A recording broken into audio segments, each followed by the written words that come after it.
السلام عليكم حبايبي وصباح الخير. طبعا مثل ما تشوفون اجى وقت مثل ما نسميه احنا بالعراق جيسي، المشهد جيسي طبعا. بس هي الها يعني هواي مسميات، اكو جيسي واكو مثلها فال واكو اتش اس تي اتش واكو اتش كي 91 جي 91 جي 92 جي 3.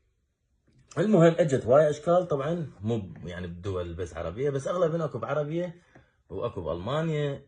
والمانيا همين انطت رخصه لاسبانيا همين سوى منها، فموجود بهواي دول هاي البنادق. طبعا قبل لا احكي مرات بالصدفه هيك اشوف مثلا بيجات منزلين الجيسي خلينا نقول، فاشوف مرات تعليقات جيسي ختولي ايراني وما ادري شنو تحشر وهذه يا ابو التحشر، تدري هذا البنادق من ايش وقت نزله وكم حرب خض عن ذني. يعني اول تحشر هذه لا انا اقدر اصنعها ولا انت تصنعها، مو مستوانا اصلا. يعني هذا لليوم هذا شغالات. يعني اذا صارت بالصدفه مره او مرتين جيسي خلينا نقول، طبعا من كثر الحروب اللي دخلت والرمايه طبعا راح يصير بها توقف، يصير بها عطلات، يصير بها يعني اذا هالبنادق القديم اذا ما راميت لك فت 80,000 اطلاقه 90,000 اطلاقه، ذني قديمات ترى. الجديده مالتهن سواء كانت ايراني الماني اتحداك اذا تحشر. عندك علم هذه اقوى من الكلاشينكوف، لا سواجي ولا روسي وما ادري شنو، هذه تسحقها للكلاشينكوف، يكفي صوتها مدفع. هذه مدفع يعني اذا ترعب العدو ارعبها بهذه، تريد ترعبه بالصوت رعبه بهذه. هذا اذا ترمي بمكان راسا يقول لك هذا فلان رمي بالجيسه مالته. طبعا مثل ما قلت لكم لها هواي مسميات. هذين البنادق نهايه الخمسينات طلعوا، طبعا طلعت ذخيره تختلف عن هذه، بعدين كبروا الذخيره. كان اول ما نزلت اتش كي 45، بعدين نزلت اس تي جي 91 اللي هي فال، عندنا بالعراق موجود منها فال، وجي 2 والجي 3 اللي يعني حدثون اخر شيء وقفوا على الجي 3 طبعا. بنادق كلش حلوه، يعني عتادها هذا. يعني خلنا نشيل وحده من ذني واحط مكانها الكلاشينكوف. انت احكم. هاك كلاشينكوف ضاعت بيناتهم. كلاشينكوف معروفه 7.62 ملم ب 39، هذه 7.62 ملم ب 51 اللي هي 308. يعني انت من العتاد تعرف يا الاقوى. فلا تجي وتقول لي طبعا باوع. انا واحد من يعني ما احب الدوله الايرانيه كسياستهم كحكمهم، ما احبهم، بس مو معناته اقعد اكسر بسلاحهم. هذا من سابع المستحيلات. شيء حلو اقول هذا حلو زين، مو حلو مو حلو. فما اقعد ادخل سياسه وشغلات بالبنادق مالتهم والامور هذه. ف مع ذلك شوف دا دافع، دا اشوف يكتبون جيسي ايراني تحشر وختولي وهو ما ادري شنو وسفاله وما ادري شنو تعلق يعني شو اقول لك، اذا اقول راح تقول هذا دي يتباهى وهو بس وما شنو. انا اكثر واحد جاني ذني السوالف وانا اعرف ذني قوتهم. دا اقول لك هاي تسحق للكلاشينكوف. هذه بيها شغلتين طبعا، وكل اغلب اللي عنده هذا الجي سي او الجي 3 راح يعرف انا ايش دا احكي. شغلتين، الشغله الاولى طبعا كلهن بصوره عامه، خلينا نطلع المخزن لانه بيعتها طبعا هذه جاهزه دائما.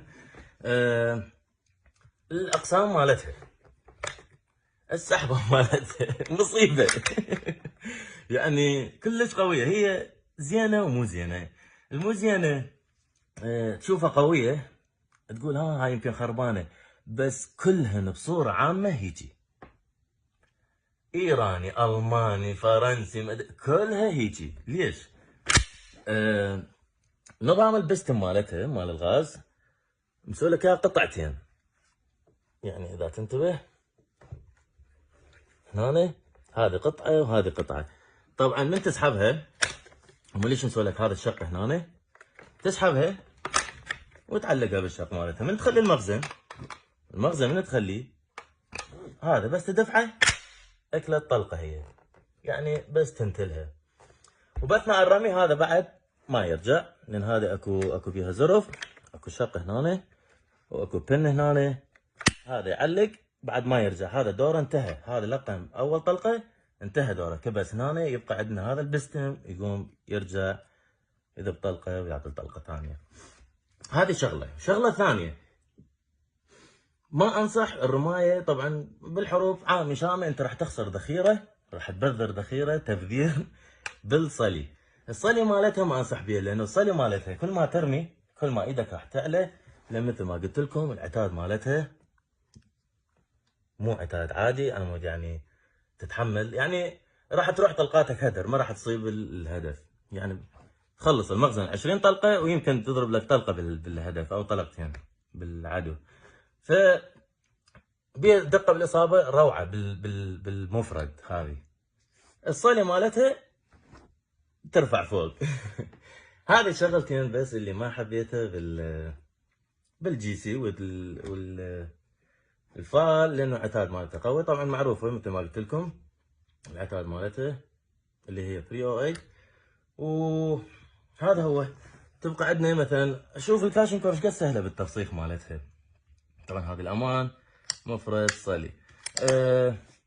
كلاشينكوف ايش قد سهله، هذه بعد اسهل من الكلاشينكوف. هذول البنات اثنين تدفعهن جوا وتجي تسحبهن، طبعا بيها اذا شايفين بالراس بيها عتله بالبدايه مثل سبرينج يدخل، يعني يطلع ويدخل، فتسحبهن. وكل البنادق هذه بيها فتحتين هنا للبنات ذني عم بليض، يعني وانت باثناء التنظيف او صار عندك شغله ذني مكاناته هنا. المهم من سحبت الدن البنات اثنين سوي لها هيجي طلع، تجي بعدين تطلع السرقه مالتها وتتنظف وتسوي، يعني كل سهله. بالترجيع مالتها كذلك. طبعا ما قاعد يسيطر.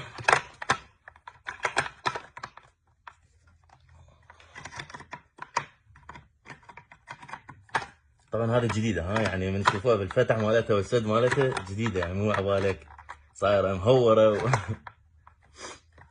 بس دقيقه من السالفه. دائما تدخل هسه لانه قدام الكاميرا حشره. تجي ترجع البن هذا تدوسه يجي صوت من عنده، تدوس الثاني وكملت. هذا طبعا جديده يعني من هيك قاعد تنفتح شوي بصعوبه، لانه يمكن مرمي بيها 5 طلقات بس. هذه الله شاهد 5 طلقات بس رامي بيها. المهم حبايبي، وقبل لا نختم خلي اراويلكم الحنينه، بس خلي اشيل التليفون وجاهزين.